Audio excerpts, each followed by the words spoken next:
Hello, welcome to the Bald Book Geek. It is January.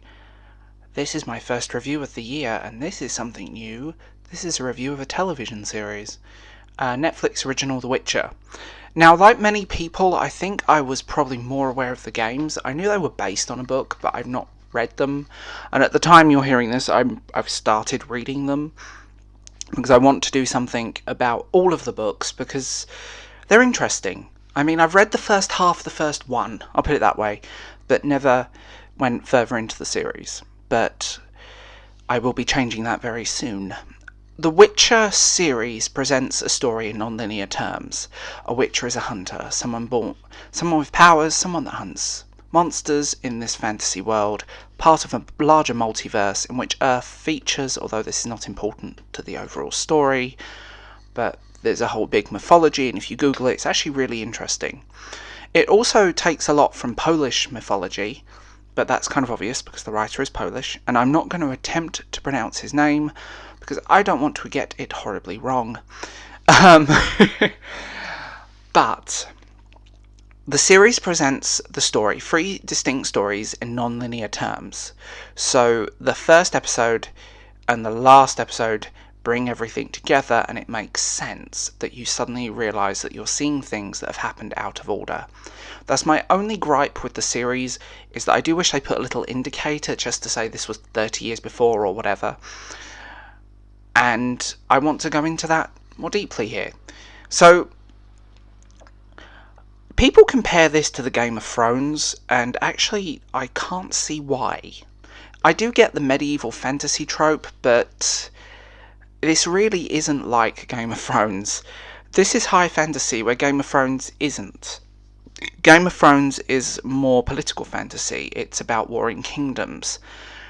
And if you've ever read Game of Thrones, you understand that probably more than the show. But with this is fantasy. There's magic, there's witches, there's costumes.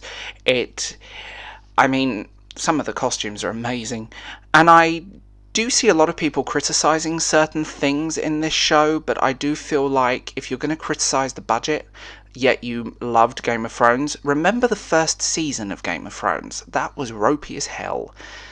This, I think, has a higher budget than the first season of Game of Thrones, but it's really well done. The acting's on point, they've got the casting right. Yennefer is probably my favourite character in the video games, so to see her portrayed and her backstory portrayed, really interesting.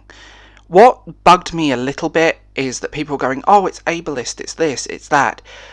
Not really. You are don't really understand the context here of the character.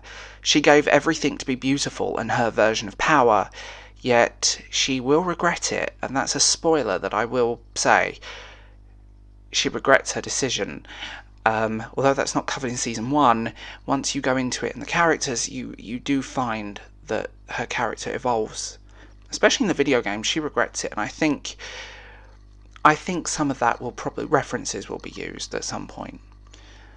But overall, I really am liking it. I mean, it wasn't a perfect series. I mean, there was some moments where you thought you're stretching it a bit thin here, and there was some moments where you thought this doesn't need to happen, but it's just brilliantly done. I mean,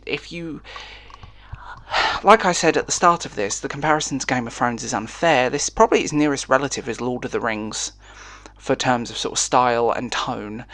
Even then, it's not a complete high fantasy melodrama because fantasy is such a wide genre and so difficult to get right.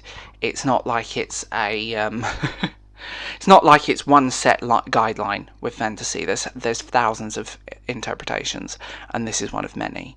The world is rich, the world building is very good. I love the characters. I love the fact that this isn't afraid to get dark and dirty, where sometimes I feel like other shows are held back. The fact that it's a Netflix original, I think, gives it more freedom. What is a tragedy is that we have to wait until 2021 for a season 2, which I'm really depressed over. But this is a really good show, full stop. I loved it. The writing is really good. The cinematography is really good. It's fun. It's not scared to laugh at itself. And it's kind of needed because of, I think sometimes things can take themselves too seriously, especially in this sort of genre. It doesn't feel long-winded. I just wish they put a little note saying, well, this is the past and this is the present and so on. But you know what? Once your brain clicks into that, you get it. I have one tiny little gripe with the filmmaking style. In some scenes, there's like actually not even, most of the show, there's like a weird soft edge to everything. Like the center of the screen, the focal point is really hard, but everything, like there's a weird softness to the edges. I know it's a thing, but I find that really disorienting in some scenes because it's just a thing. You see it in films, you see it in television a lot, and it really just annoys me. But it's not overly done, it's just a little gripe. Overall, a good solid 8.5 out of 10. Great series, really enjoyable characters. I can't wait for season 2, and I can't wait to go more into the Witcher world. I will be talking about the books at some point, and I want to wish you all a Happy New Year. Bye.